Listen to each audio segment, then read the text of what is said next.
¿Sabes cuáles son los costes fijos y los costes variables y cómo afectan a tu negocio? Vamos a verlo en este vídeo.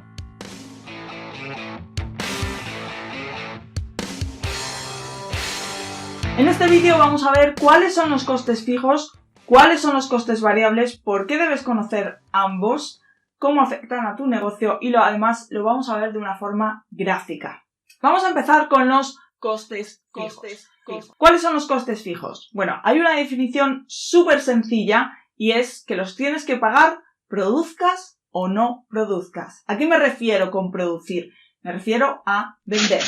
Es decir, si tú te vas de vacaciones, cierras tu negocio en el mes de agosto porque no hay absolutamente nada, esos costes hay que pagarlos sí o sí. Otra de las cosas que tenemos que tener en cuenta es que estos costes no aumentan con la producción.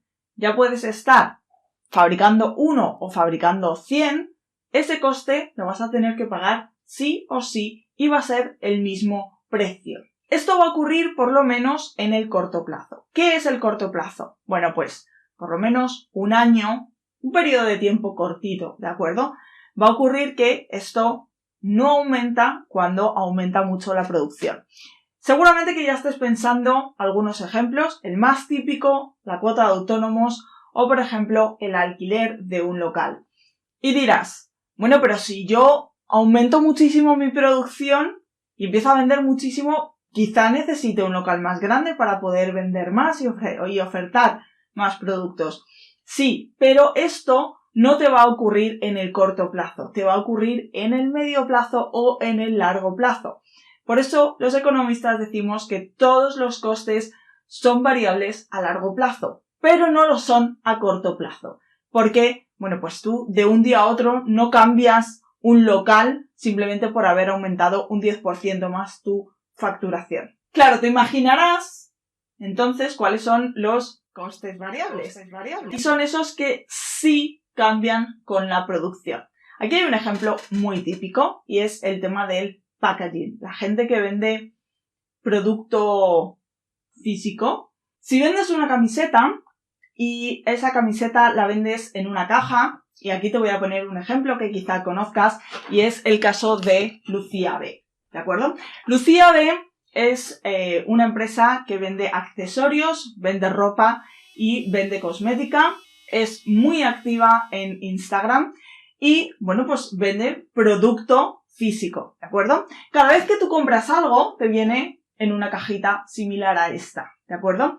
Esto, para ellas, es un coste variable, porque cada envío que hacen, cada venta que hacen, tienen que pagar una cajita de estas. Supongo que no todas serán del mismo tamaño, las habrá de distintos tamaños, pero tienen que enviar el producto en algún tipo de recipiente, no te lo van a enviar ahí metido en una bolsa y ya está, ¿de acuerdo? Incluso aunque fuese metido en una bolsa, por ejemplo, como lo hacen las tiendas físicas, esa bolsa también es un coste variable. Es decir, si venden camiseta, se gastan una caja.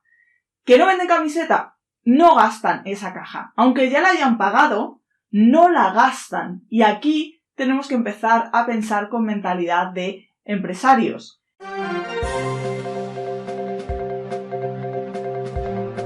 Y es que tú lo hayas pagado no significa que se gaste, significa que lo tienes ahí y que lo puedes gastar en otro momento. Y esto es lo que diferencia a los costes variables. Cuando mentorizo a emprendedores que están empezando y les explico esto de los costes, hay veces que me dicen, ya, pero si yo tengo una herramienta que tengo que pagar una vez cada 3 años, pongamos, ¿esa herramienta es un coste fijo o es un coste variable?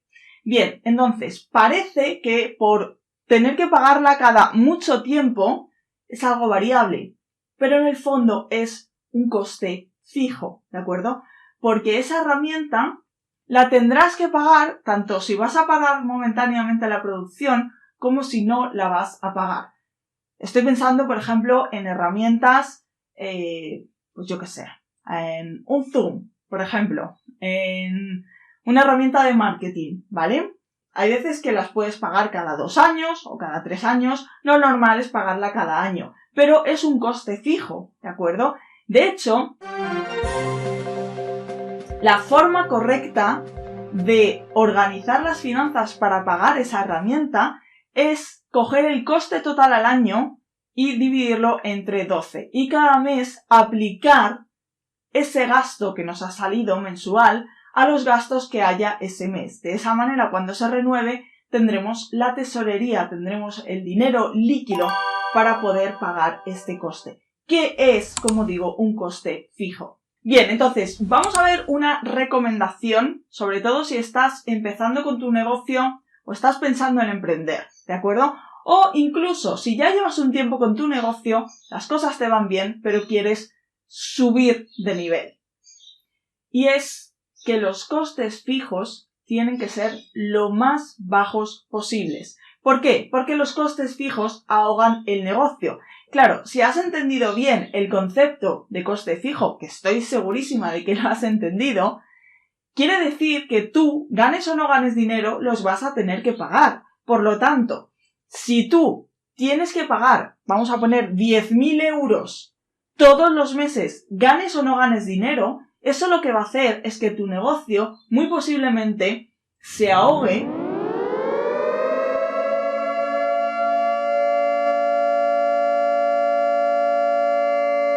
si te tiras mucho tiempo sin vender. Incluso vas a tener que vender una gran cantidad para poder pagar esos costes fijos. La ventaja es que gracias a Internet no necesitamos unos costes fijos tan altos. De hecho, cuando mentorizo a personas que están en el mundo online, su pregunta es, pero es que tampoco tengo unos costes fijos tan grandes, a lo mejor, yo qué sé, son 200, 300 euros al mes. Bien, genial, ole por ti, porque eso lo que va a hacer es que tu negocio no se ahogue tan fácilmente y tengas más margen de tiempo para hacerlo rentable. Ten en cuenta que los negocios no se hacen rentables de la noche a la mañana, necesitan un proceso para incorporarse a un mercado. En cambio, si tus costes fijos son muy altos, ese tiempo para incorporarse al mercado se va a ver reducido drásticamente, porque no vas a tener tanta capacidad económica, tanto músculo financiero, como para pagar todos esos costes fijos. Y si ya tienes costes fijos, la recomendación es que los conviertas en costes variables. ¿Cómo?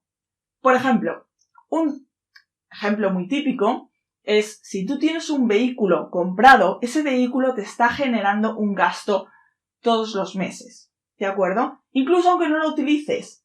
En cambio, si ese vehículo lo alquilas, no te va a generar ese coste tan alto, ¿de acuerdo?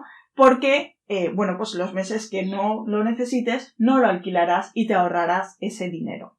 Si tienes un negocio pequeño basado en Internet, la recomendación que te doy es no compres suscripciones anuales al principio. Aunque pagues un poquito más, es preferible que las pagues de forma mensual, porque eso lo que va a hacer es que tengas más liquidez en tu negocio. Imagina que estás pasando por un momento de crisis con tu negocio y de repente te viene un cargo de 200 euros, 300 euros, porque tienes que pagar una suscripción anual a una herramienta. Como es un momento puntual de crisis o incluso que a lo mejor te va muy bien, pero es que necesitas liquidez porque necesitas pagar una campaña de Facebook Ads, por ejemplo, o porque todavía tus clientes no te han pagado lo que te deben, pero ya está pactado que te van a pagar eso. Si te contraes una deuda de 300 euros, lo que vas a hacer es ahogar tu negocio. En cambio, si lo pagas de forma mensual, vas a tener mucha más flexibilidad, ¿de acuerdo?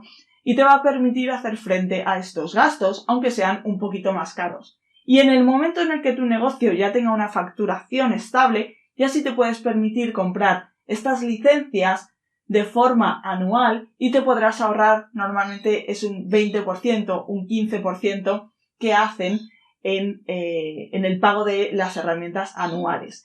Y de la misma forma para los pagos lifetime, ¿de acuerdo? Cuando los pagos son para toda la vida, está interesante porque es verdad que te ahorras mucho, pero ahorras mucho si verdaderamente lo vas a utilizar, como es obvio, y además no te va a suponer ningún problema financiero si lo haces en un momento en el que tú tienes mucha liquidez, ¿de acuerdo?